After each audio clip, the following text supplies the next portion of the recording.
Donc aujourd'hui, vérifier ses croyances. Alors c'est relativement simple, notre cerveau il fonctionne à l'économie, il va pas s'amuser à analyser toutes les situations, donc il va partir sur des préjugés. Alors certains préjugés nous les avons construits depuis l'enfance, ils ont été transmis par nos parents, par nos professeurs ou par notre entourage, et d'autres nous les avons construits simplement grâce à nos expériences.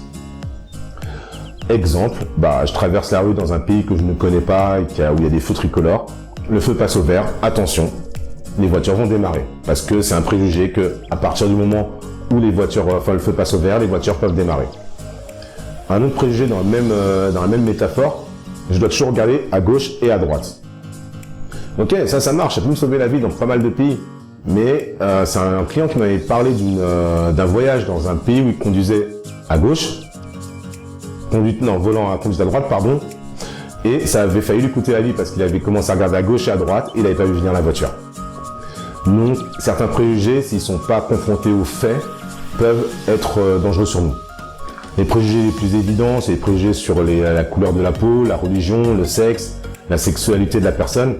Et ça, c'est des croyances qui nous appartiennent pas forcément, car nous les avons depuis l'enfance. Et il est important simplement de se dire, ok, est-ce que ces croyances sont toujours valables?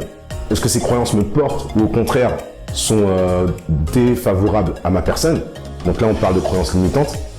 Donc ce que je vous invite à faire, c'est de régulièrement remettre devant les faits vos croyances. Est-ce que ça s'applique dans tous les cas de figure? Est-ce que cette croyance, je l'ai construite grâce à mon expérience ou alors c'est une croyance qu'on m'a transmise par rapport à l'expérience d'une autre personne? Est-ce que ça correspond à mon expérience? Est-ce que c'est factuellement vérifié?